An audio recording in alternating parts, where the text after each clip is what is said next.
What's up, everyone? Welcome to Unmasked, where things are discovered, uncovered, brought to the light, and made known. I'm your host, Lamar Barrett, coming live to you from PG County, Maryland. If you're interested in finding out about the untold stories behind being a college coach, this is the show for you. Being a former assistant men's college basketball coach for 16 years, there are so many untold stories behind the scenes in the life of a college basketball coach. Now, let's unmask them.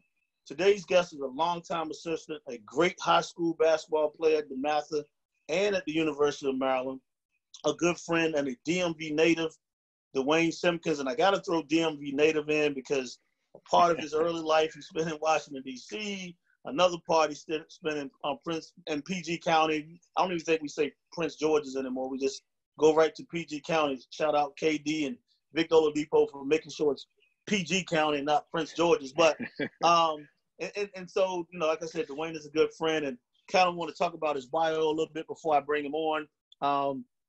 Duane, like I said, he played at DEMATHA for the great Morgan Wooten, and he was a McDonald's All-American there. And from there, he went on to play for Gary Williams at University of Maryland, where he had another, outstanding career at the University of Maryland. And from there, he went on and played professionally. Actually took a break, coached with Joe Wooten, Morgan's son, at O'Connell, went back to play professionally. And then he, came back and decided he wanted to get into coaching and had a stellar high school career, first at Sitwell Friends and then over at St. Albans. And, from there, I know that, I talked to him a lot in his career about him getting into college basketball coaching. And he finally broke in at Towson University with Pat Scarry, first as a director of basketball ops and administrative position. And then a year later, he goes on down to UNC Greensboro with Wes Miller for 3 years. And then for the last 5 years, he's landed at George Mason with Dave Paulson, who I know very well, who's in the Bucknell days when I was at American in the Patriot League. So I want to say this, and like I said, I've been knowing Duane for probably 15, 18 years now. So another DMV native. Welcome to the show, Duane. Thanks so much for having me, Lamar. This is an awesome platform, man. I'm looking forward to talking with you. So look, Duane, you know what? We can jump right into it. Let's get unmasked. First thing I like to do when the guys come on this show is you've been in this business long enough. You played it. You was on one side of playing, and now you've been on this side of coaching now, especially for the last 9 years. So I always say this to everyone. There's no handbook to being a college coach. I think us and probably being a car salesman maybe are the two professions that no one gives you direction. You're just thrown into the water and say, figure things out. So tell me about your first day, first week, first month, after things are done with human resources and you're going through orientation, especially when no one gives you direction. Tell me what's that like. For me, man, I think the biggest hurdle, Towson was different because I was still commuting. It was like a 45, 50-minute commute. But the very first time for myself and my family, at the time, my wife and I were married for, I guess, 8 years or so at the time. And we had my oldest son, I think, was probably 6, and my youngest son was around 2. So that was the first time, as a family, we were uprooting and going to a different state, different school, different job for my wife. And I remember for myself, the most, I guess, trying time for me was, it was told that, hey, man, yeah, your wife, she's in education. It'll be easy for her to get a job. And, I go down early while my wife finishes up the school year. She's going to join me in August. And she's trying the whole summer. She's applying for this job and that job. And now it's late July, early August. And my wife, she's in my ear. Second week of August comes, and now I'm panicking. I'm like, yo, we got one income. This ain't enough. And my wife, she's a proud professional. She's got a master's in counseling, and she's like, what are we going to do? And for me, man, I just remember having to go in and talk to Wes Miller, who was a coach then and still is a good friend of mine, and talking with the AD, Kim Record, who's a great woman, And I was like, hey, I need some help. Like, you guys gotta do something here to help me out. And fortunately, we worked it out. We found a job for my wife right there in High Point, 20, 25 minutes away from home. But for me, man, that was like the most trying time. You know, the other stuff, man, I'm recruiting. It was my first time on the road recruiting, but, you know, it's relationships. You're dealing with people. The other hurdle I think was big for me was once it did come down to doing scouts and everything.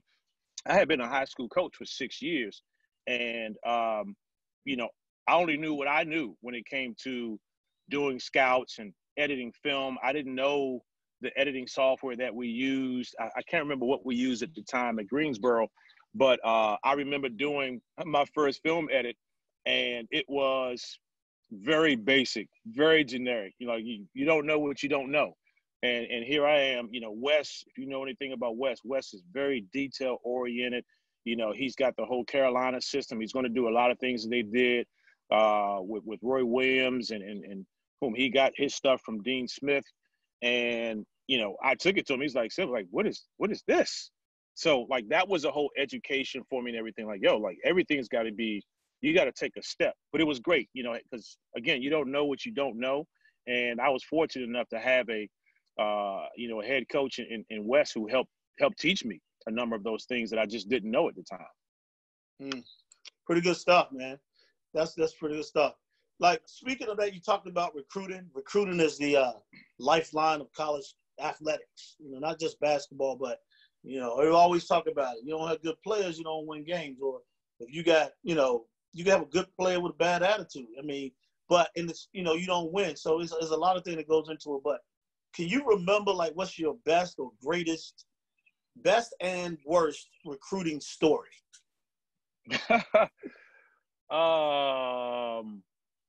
Best one, my first year, our very first recruiting class at UNC Greensboro, you know, we had to get 6 or 7 guys. And the top guy at the time that was on our board was Tavon Sadler, St. Francis of Baltimore, from Aberdeen, Maryland. Really talented. He was extremely talented. You know, initially we're like, I don't know how much of a shot we got, because he had played in, I think he had played in Milwaukee. That's when they had that thing going, the New York to LA deal. And he was like, he turned it out. He played well. He's a 6'4.5" guard, 6'8", 6'9" wingspan, great vision, really good feel, decent shooter, not the best shooter. But long story short, you know, start recruiting him.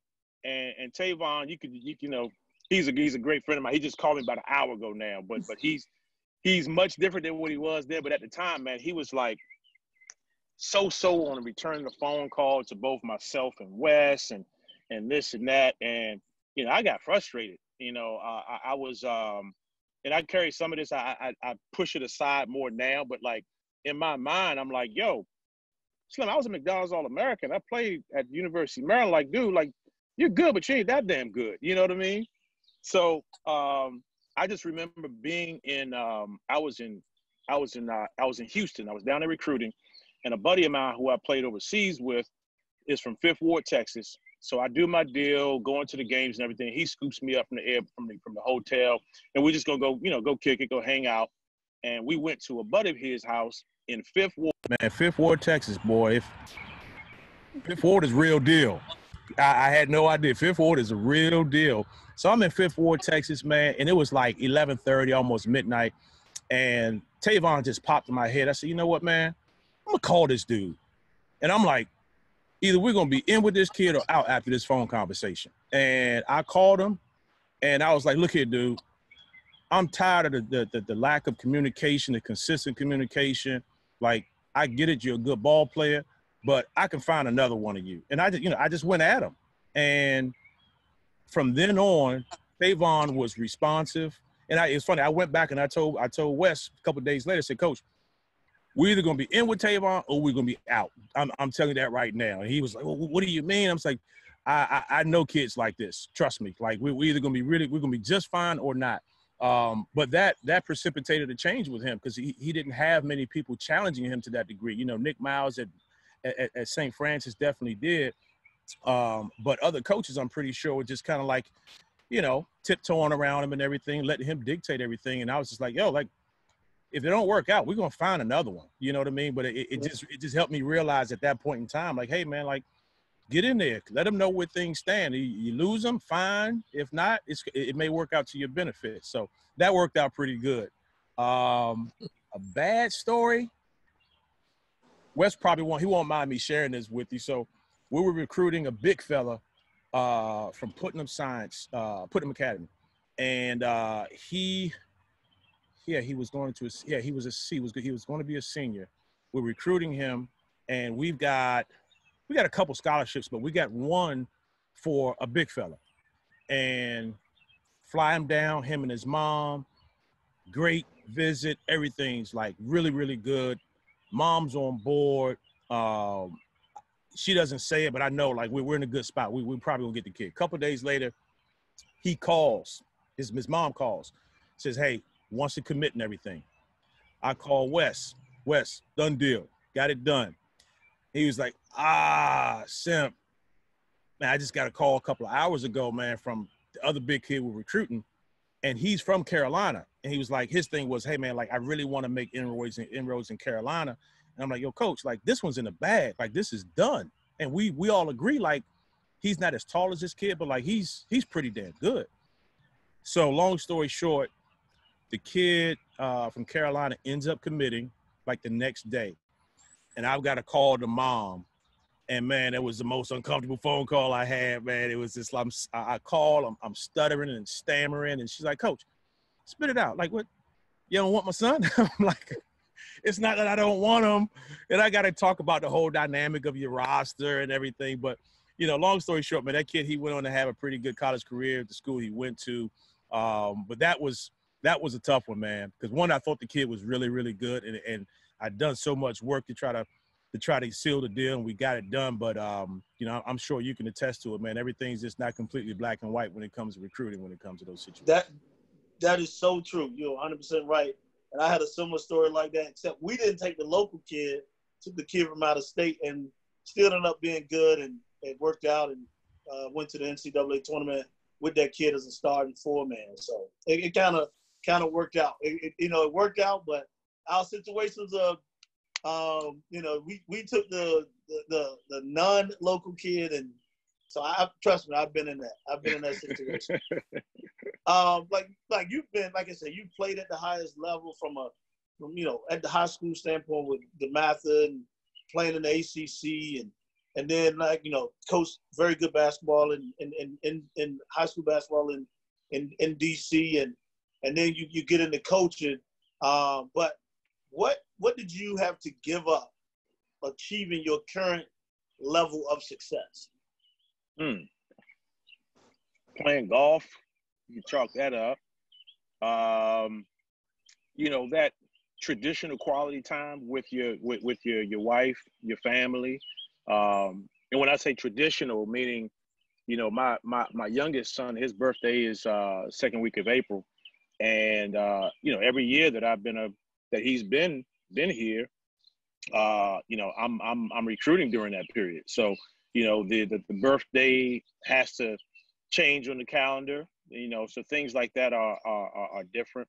But to be honest with you, man, when I got the thing that stood in front of me, pursuing college coaching and then being a college coach, it was getting my wife to sign off on, hey, like, this is going to be different. I don't have a traditional 9 to 5.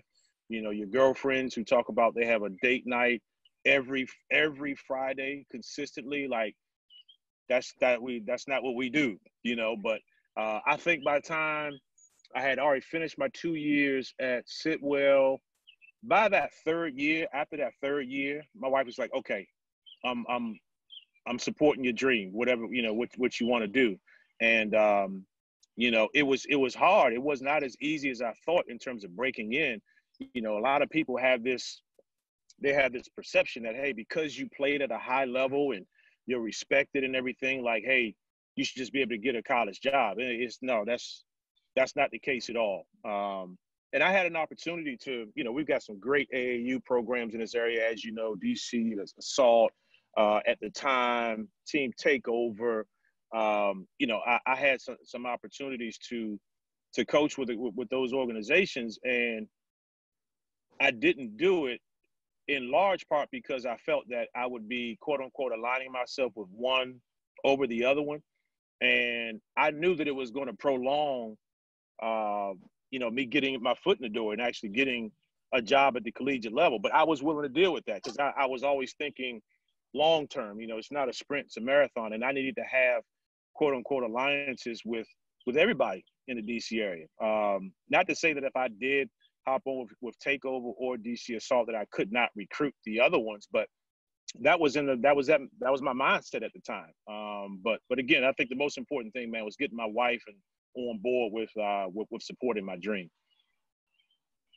That's good stuff. I'm like you, coached for 6 years in high school, and never really aligned myself with one guy. Always been good with the Assault guys. Always, even the Blue Devils going back.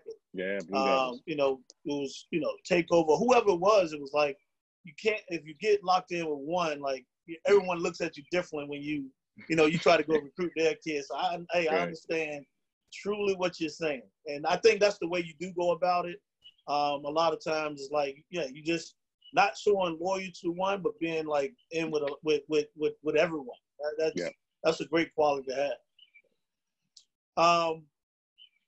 What was it? You talked about it earlier. It was interesting because I'm glad you did, but like a lot of times, they don't understand how much time and effort you put into scouting reports.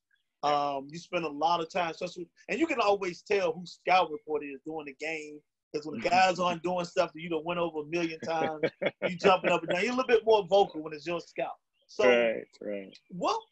Tell me what was your best and worst scout report? Because people know that you can do your best job on a scout report, and then the team goes out and play awful. Or like you might do one of your worst jobs, or like not as great as you've been, and like kids go out and play well, and like you end up winning. So like, what was your best and worst scouting report, if you can remember? I will say this. When I was at Greensboro, man, we had between Bob Hoffman at the time at Mercer and Mike Young at Wofford, this is my first time having scouts, and I had both of those scouts. And if you know anything about either one of those guys as coaches and X's and O's, dude, two of the best in the business. Like, not only having a ton of actions, like a ton of them, but also having counters to those actions and having their kids locked in on all of them, like really, really good. So I remember we're playing.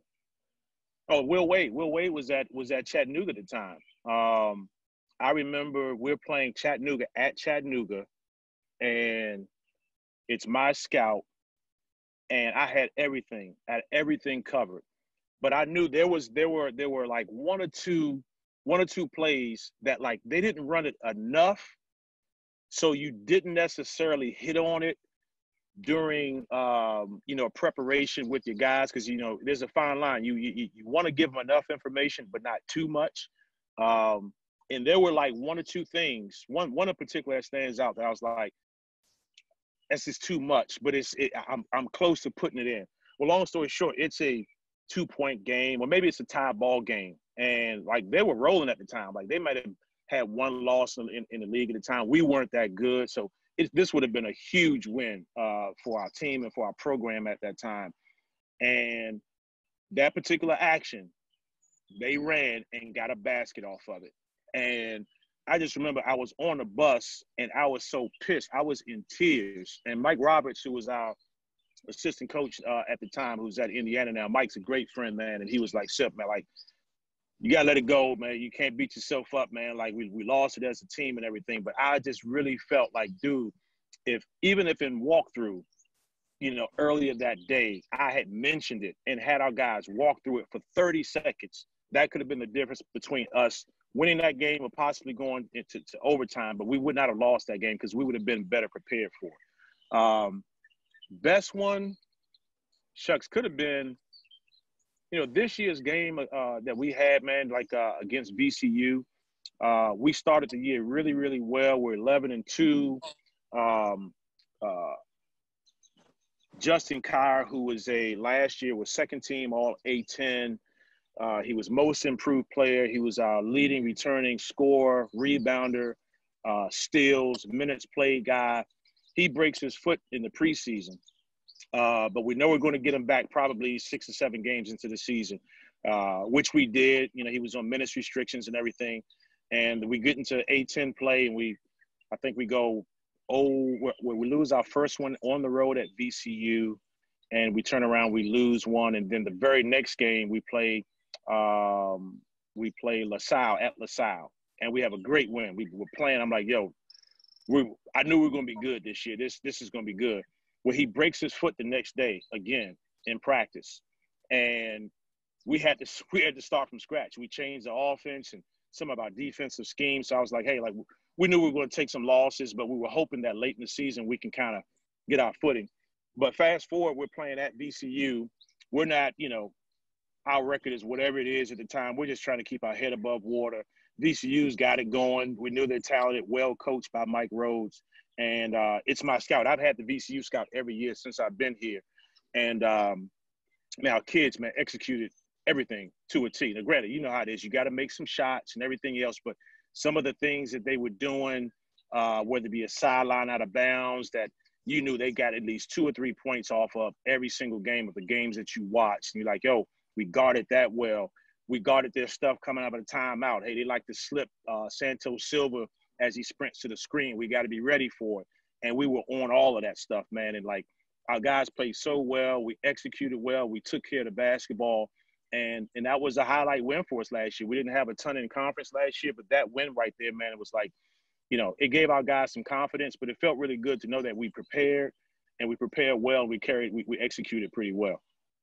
Yeah, and I was at you. I think I scouted the first time you played VCU at your place. That was early. Oh yeah, that wasn't a good one. They smacked us around. That wasn't a good one. Yeah, I remember being at that one early. But nah, those are two good stories right there. Biggest challenge you have experienced since you've been in college basketball? Biggest challenge on the court, off the court? Either one. Like, just since you've been a college coach, like what has been the biggest challenge? Biggest challenge, honestly, man, for me, probably would be, you know, I have aspirations of being a head coach. You know, I started off playing football. That was my first love. I was a quarterback. When I did start playing basketball, I was a point guard. I was a point guard of my high school team. I go to college. I'm a 3-year captain as a point guard. My first coaching job is a head coach, you know, so I love being a leader. You know, I think, you know, that's in my blood. So I want to be a head coach. And as a African-American male, I recognize that has a tremendous benefit when it comes to those who want to, quote unquote, recruit. You know, the African-American coaches do, you know, not to say that white coaches don't do a good job. That's not what I'm saying. But there are a number of African-American coaches who are hired to recruit. And I'll say this, 20 years ago, 25 years ago, if I were in this position, Morgan Wooten would pick up the phone call and make 2 or 3 phone calls to ADs, and I would have a job. That landscape has completely changed. They're you know, the search firms, you know, are predominant. They're involved in, they don't make decisions, but they are involved in the decision-making process. And the truth of the matter is, the people who make the hires, a lot of times they hire people that they're extremely comfortable with. And it's human nature that those people that they hire look like them and talk like them. We don't have a number of African-American athletic directors or a number of African-American presidents. I know firsthand that a number of the search committees may not be completely diverse. So from that aspect, that is disappointing. It makes me feel like, hey, that, not that it's impossible, no doubt about it. It is possible. It does happen. I just know that those chances are very few and far in between, and they're even fewer if the first one doesn't work out, if you do happen to become a head coach. So, that's a tough pill to swallow. I've always been a guy to say, hey, I'm going to do the best with what I have, and I'm going to make it work. But what if that opportunity isn't afforded to you? That's a tough pill to swallow. Gotcha. I feel you on that. And it's kind of leading into this, which is good, because you said some good stuff. Like, because I think you're going to be a head coach. I think, like, you can see that way back, even when you had your programs, at Sidwell and St. Albans, and just, you've been on that steady pace. So do you ever find there are things about you that people misunderstand? Like, what are they? Hey, Lamar, say it again there. I'm sorry. I said, like I said, I think you're going to be a terrific head coach. I just think that's something, since you've been did a terrific job at Sidwell and St. Albans. But, like, do you ever find that there are things about you that people misunderstand? Like, what are they? I would say misunderstand. I will say this. I think I had some opportunities to coach at a, quote unquote higher level, Power 5 schools and everything. And I think that there has been, and this isn't completely confirmed, but it's confirmed enough that, he is not, can he go get dudes? Is he going to do whatever's necessary to get this dude or that dude? I'm like, look here, bro. I'm gonna do my job. I have enough really good relationships with people from different parts of the country and different AAU organizations and everything. Like, give me a shot. If I walked into a living room or a gym and I had, this Power 5 emblem on my chest or whatever, I'll be able to recruit those guys. Like, don't sit there and ask me, hey, well, you haven't recruited a top 100 guy. And well, guess what, idiot? Like, at George Mason, like, name the last time we got one. But name me, I can also go down the list of guys that I have recruited that have turned out to be better than that top 100 kid. I think sometimes that is so much, it's overlooked. So that's the one thing I would say. But I think to a man, I think you ask anybody, nobody could say that I'm not a stand-up dude, that I'm not about the right things. I'm all about the development of the young men that I work with, on and off the court, holistic. If you want to hire me for that, fine. If you don't want to hire me because that's not, gritty enough or whatever, then that's fine too. I probably shouldn't be at your institution. You know what? It's interesting. Like, some things you're saying that actually flows right into my next question. So we're in this business. We're educators first, and we're coaches, but like, we're also educators. And I always say this to parents when they bring their kids to campus, like, listen, you've done a great job of bringing your kids along. And I say rearing a lot of times. I don't say raise. You raise cattle, but you rear kids. And so I'm like, look, for 17, 18, 19 years of your life, you've done a great job with them. Now it's our job for the next 4 or 5 years to, like, teach them from being a young man to a man, because this is going to be their best years of their life, and, like, this is where they're going to learn and grow and do things on their own. So what would you try to teach your players besides basketball? One, the opportunity that's afforded to them right now. I hear people say all the time, student athletes should be paid. And I don't disagree with that at all. I mean, I was a student athlete. I know how much time I put in. It was a full-time job. I know the things that I missed out on. I know how much, or roundabout how much revenue I generated or was a part of helping generate X amount of revenue for the university, to get the head coach, his extensions and everything else.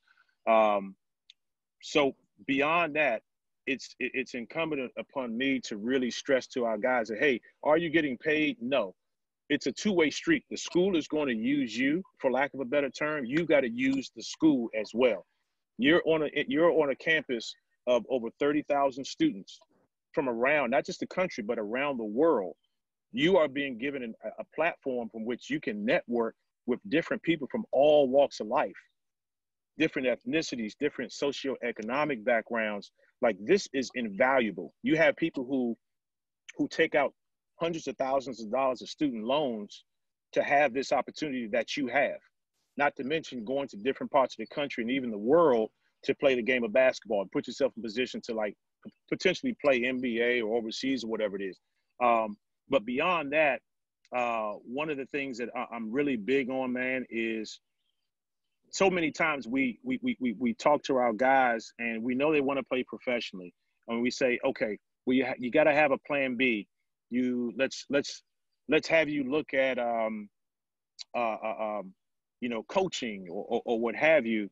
We got to take it a step further. Going back to what I said before in terms of the lack of diversity at the administrative level, just think, Lamar, how further along we would be in that area if those coaches 20, 25, 30 years ago were planting the seeds with their student athletes to steer them towards at least opening the door to what athletic administration looked like.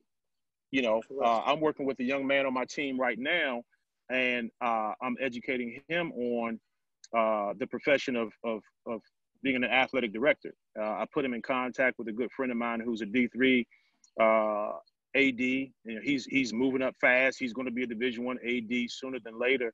And they've had some dialogue. And my student athlete comes back to me. He's like, Coach, man, I had no idea. He's like, coaching is something I didn't really want to do, but, like, Coach, I can do this. So I'm like, hey, now we're talking. I just think, for me, man, I think it's got to be beyond just basketball. It's got to be beyond just pigeonholing our guys into, hey, well, if pro basketball doesn't work out, maybe you should look into coaching. All right, what about some of the other things? What about some of those things that put them in leadership positions? Because a number of our guys, man, they're intelligent enough. They have an awareness to them. They're articulate enough. They're good looking. And let's call it what it is. If you find yourself in a position of being an articulate African American with personality, there are going to be some doors that will open to you because there's so few of you. My friend that's an AD, he told me, they said, man, like, I'm moving up much faster than I thought, simply because it's not a lot of black athletic directors. Like, I'm a hot commodity, and I thought that was really interesting. Yeah, that is true. That's a true statement. Very interesting. What are your best and worst memories in coaching? And you might have greatest, but, like, what are your best and worst memories in coaching? Best memory of coaching so far for me, I've got a few, man. One that really stands out. My second year at Sitwell Friends, my first year, I walk in, I'm like, all right, I'm gonna run this ball screen action. I'm gonna do this and that. I'm not gonna run the flex because I hated the flex when I played it with Gary at Maryland. It wasn't free flowing enough and everything. And I get there and I'm like, I got to teach these kids how to triple threat. I got to teach them, like, how to take two dribbles right, retreat, and cross over, like, very basic fundamental things. So I had to scratch all that stuff that I wanted to do.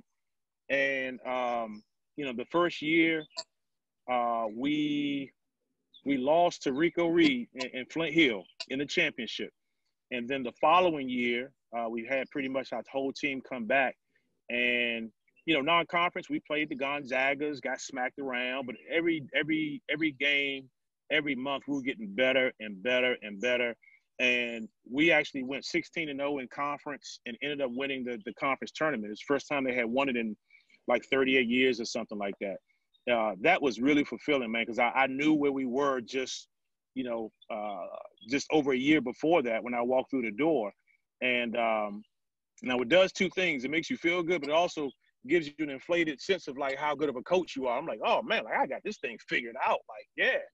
And I moved forward and I go to St. Albans and I got my head kicked around for like 3 straight years until we got a little solid foot in my 4th year. My fourth year. So that was like a really fulfilling, coaching moment for me. A bad one. I don't know if I've had a bad one, man. Like this year was disappointing from the standpoint of like we didn't win as many games and everything, but circumstances. And this was an experience for me. I've never experienced anything like this with injuries, man. Like I told you about the kid Justin Kyra, he breaks his foot.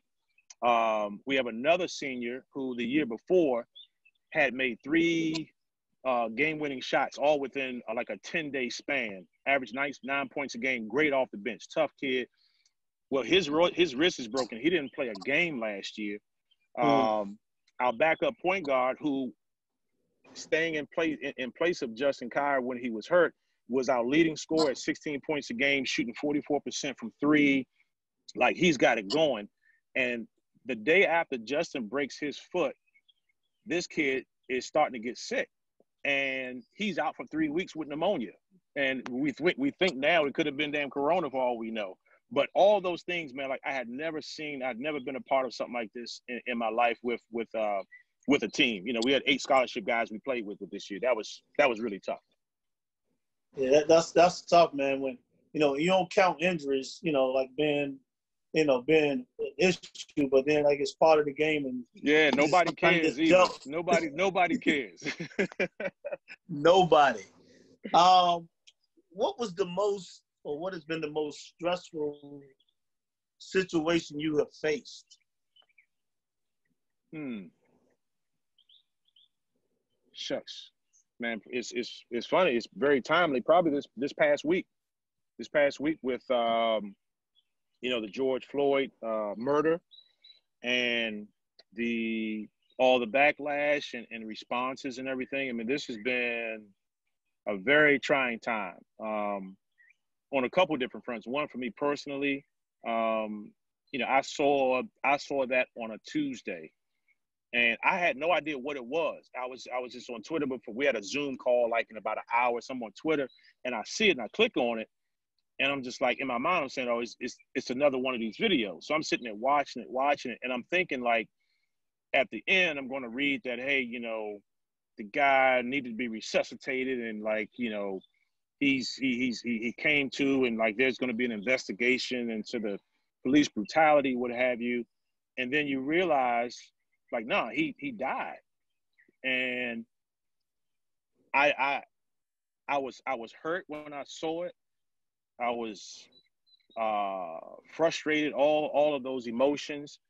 And again, like I said, I had a Zoom call within the hour. So I do my Zoom, and I'm doing my work and everything, and I'm doing my work all the way through the week. And then Saturday, I go out on my walk, my jog, and it just all hit me at one time, man. Like all the emotions just came out, and I realize now that I was doing what I've always done, what a lot of African Americans do all the time. We compartmentalize it. We push it to the side. We suppressed it, but this just felt so different, man. It felt so different. And then by the weekend, you started to see the groundswell of not just African Americans, but our white counterparts and people around the world were like, hey, like we need change, and to have to talk to our guys and hear them and hear their frustrations and everything, and to talk with my kids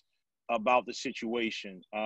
It was exhausting, man. It's been really, really exhausting. So that's been probably the toughest one.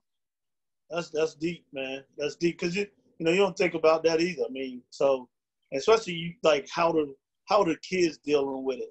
Like we'll figure it out. You're an adult. You'll talk to yourself. But like, I think when kids come back, they're gonna need some some talking to. Like they're gonna have to have some help. And I don't think people understand that, because it has been, it's been some trying times. So. Yeah. What is, and this is kind of funny, so like, just thinking like on the college level, you've probably seen so many different things, but like, what is the strangest thing a player has done outside of the basketball court? Strangest thing. I don't know why this just came to me. We had a kid that we recruited. Didn't finish up with us. Didn't finish up with us. Probably worked out for the best. But he was just he was a strange kid. He was on his visit, and he actually climbed a tree. And like he was just like he was just a different kid. Red flag should have went up, you know, but yeah, I was like, what the hell is he? And like he was he was just at home, like he was just hanging out and having a ball and everything. But that was really, really strange. That was a telltale sign of what we would have to deal with for the next year or two. But that one sticks out in my mind for some damn reason. I haven't thought about that till you brought that up, Lamar.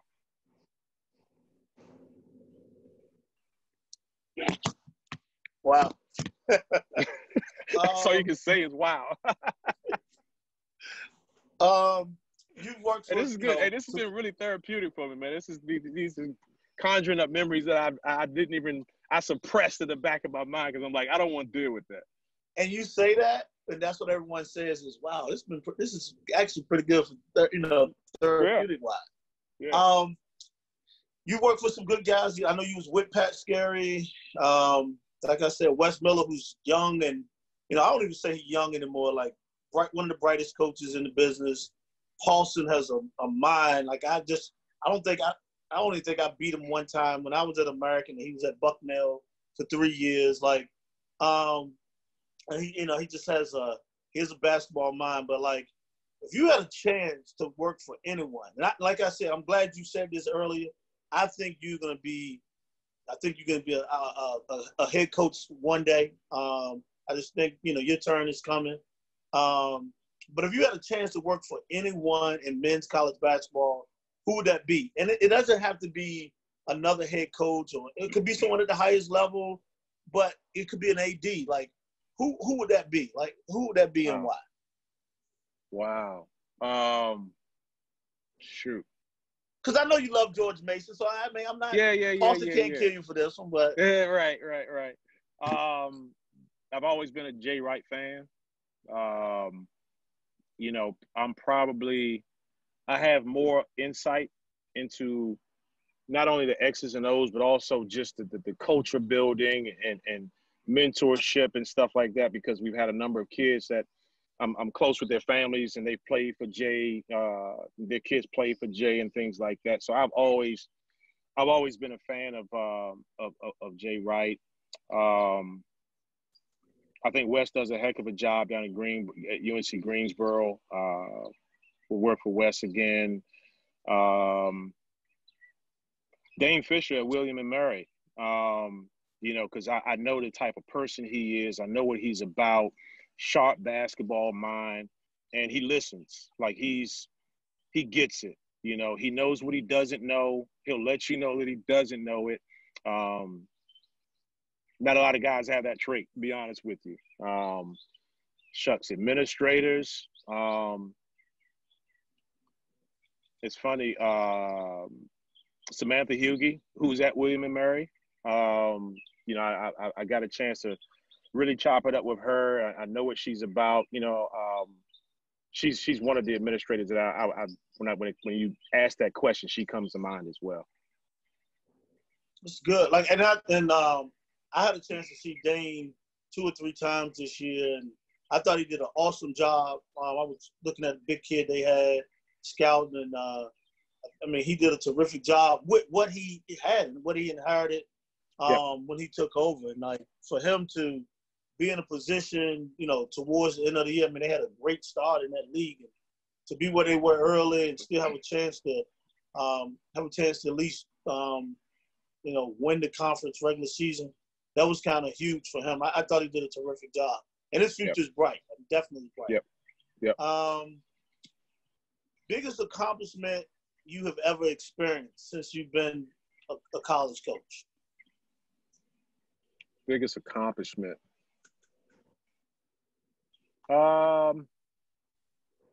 It's funny. I wasn't there to experience it and live it and everything, but to see those kids that we recruited at Greensboro, and I stayed in contact with those guys when I did go to recruiting, and I'm in the Greensboro area, for even if I'm in Raleigh, I make the drive and go see Kim Record, the AD, and Wes and those players, like to see what they did, man, 2 years ago, knowing that like I had a hand in that, in helping develop the culture, and then obviously recruit some of those kids, and to see Wes grow the way that he did as he has done as a coach, like that was really, really gratifying. And again, I wasn't in the locker room when they won the conference SoCal championship, and I wasn't in there when they, battled, who was it they played? It was a Gonzaga, I think, in the first round. But man, to see where that program was and where it is now, like tremendous amount of pride with that, a tremendous amount of pride. And that's what people don't like. You still, and I guarantee you, Wes was thanking you big time, after that, like, because you do, like, you had a success in where it came and the kids that were in the program. And so a lot of times, man, it is, gratifying when you hear that from, guys in the program and head coach. I mean, it is gratifying. Yeah. And thing too, Lamar, people don't realize, like, when you do leave from one spot to the next, it's not like your ties are completely cut from those individuals that you spent time with. You know what I mean? Those relationships, man, that I have for the rest of my life. Marvin Smith, who I recruited that went to Fort Union from Richmond. Like, dude, we got some things that we went through, with my wife, his freshman year, like his uncle passes away, and I go scoop him up. I bring him home, and everybody that has played that I've worked with, student athletes, they all look at my wife as like a second mom. And he walks through the door and he just bawls, just lays down on her and just bawls. And experiences like that, man, that doesn't go away for the simple fact that now I'm going to George Mason and he's still at UNC Greensboro, man. Like that's the beauty of this business, I think. So true. This is gonna be interesting. A lot of people get stumped with this one, but I think it kind of like makes you think and laugh a little bit. But like, what movie or TV show title best describes your week? Best describes my week. Yeah. You mean week like Monday through work Saturday? Week, like if your work week. What? Damn, that's a good one. Where you come up with that from? That's a good one. Damn, that's good. Oh.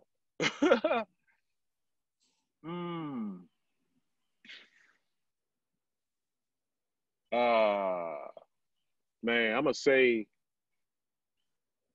I want to say Seinfeld, maybe. Damn show about nothing, just just random stuff just popping up, and just like, oh, I thought we were dealing with this today. Nah, it's this, nah, it's this over here. So maybe that. What's the other one, man? Like maybe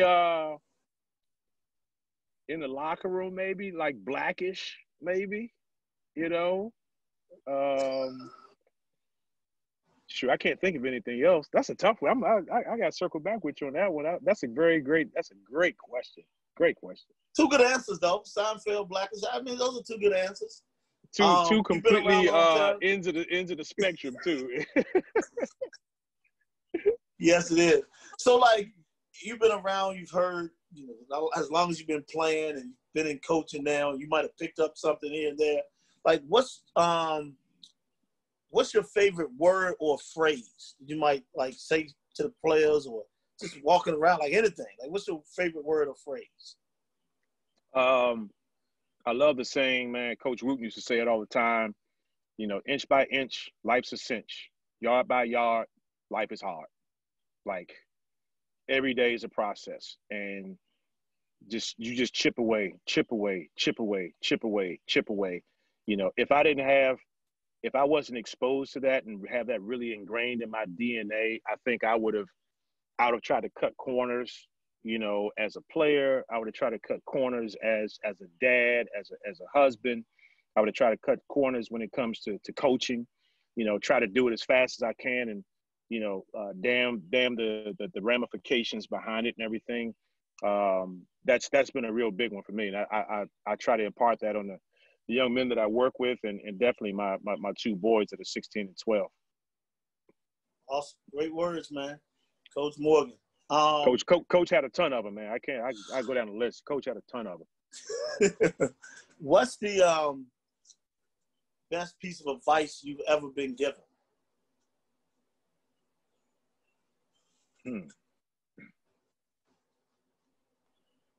Probably a few of them. My dad, whenever I was doing something dumb, you know, and, you know, he's a single dad. I mean, my mom passed when I was 9, so he raised two boys. You know, my brother's 4 years older than me. And like any kid, you know, you take things for granted that your parents do for you, and who they are. And he would always tell me, like, look, ain't nobody gonna love you like I do. So you need to respect me. You need to do right by me, because nobody's gonna love you like I do.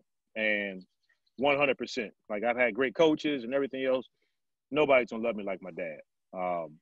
That's definitely one.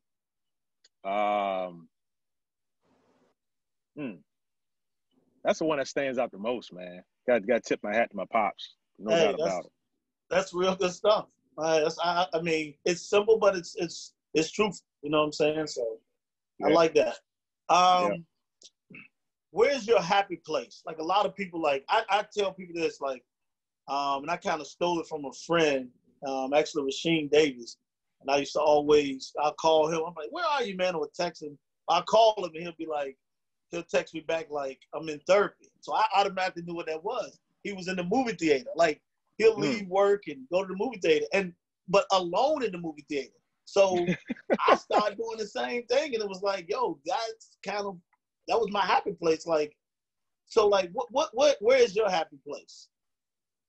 You know what's crazy? Like, this pandemic, man, and everybody being, you know, locked down and everything has really broadened how, you know, I guess my horizons, and help develop, I guess I'm becoming more self-aware of certain things that I didn't know about myself. Like right now, man, if I don't get up every day to either jog or walk, like, I'm not feeling right. I just don't feel right. And I used to look at people like, oh, he's going for a run. I'm like, man, I hate running. You know, I hate a treadmill. Like, I'll get up and down. I'll hoop a little bit, but I ain't doing that right now. So this has forced me, man. It's funny. Myself, Duane Simpkins, who's a scout with the Wizards, used to play with the Chicago Bulls, and you know, Mike Pegues from Louisville. We're all really good friends of mine, and we challenge each other. Like, every night we post how many steps we got in, if we had a run, what that run looked like, how long it took, how many calories we burned, and it's like a little competition now. And you know, I find that to be really, really good. You know, sometimes I'm playing my music. Sometimes my music is off. Sometimes I'm making some phone calls while I do it. But that's really therapeutic for me. And I've always noticed about myself in terms of, like, working on the grill. I love working on the grill. Love working on the grill. That's like my therapy, man. Give me my cigar and a good bourbon and my music. I'm in heaven. I'll cook up everything for everybody in the whole house. I like that. And Mike Pegues will be on the show very soon. I think it's tomorrow, actually. So he'll be on soon as well. So gotta get the DMV guys. Gotta get the DEMATHA guys. Hey, when you have them on, ask him, hey, who gets the most steps out of you, Simp, and Dickie? He's gonna say Dickie. Ask him who's second. Dickie is ridiculous. Dickie just posted last night. This Bama did like 13 miles yesterday. I'm like, dude, that's absurd. He got them long legs, man. He just walking and walking and walking. So, wow. If you had to choose 3 adjectives to describe yourself, which would you choose? Loyal, empathetic, hardworking. And those three good ones. And then you said it, and it may be the same person. Just want to hear it again if it is. But, like, what person and or event has had the most influence on your life?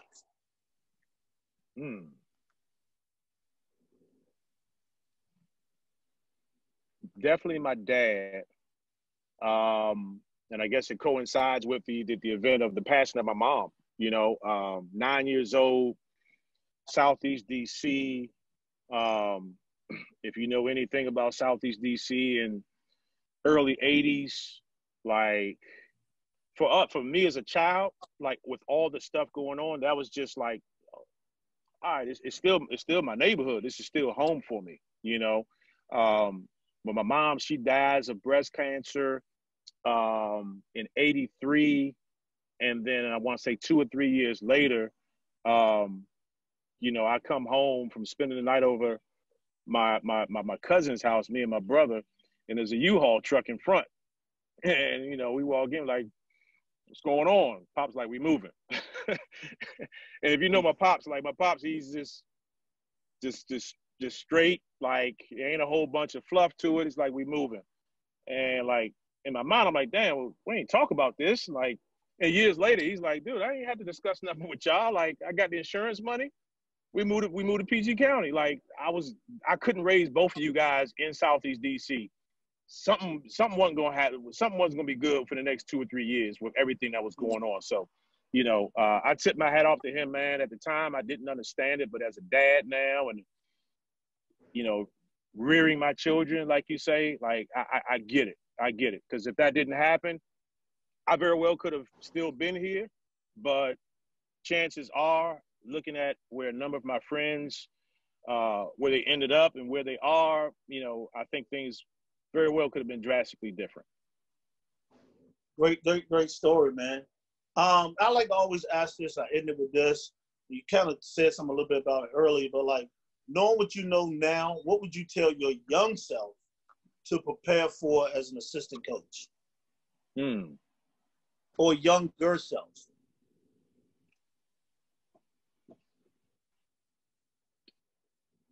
I think I would have told myself that being an assistant coach or being a coach in general is more than wins and losses. It's about more than trying to go up the ladder. I've always had it in my heart to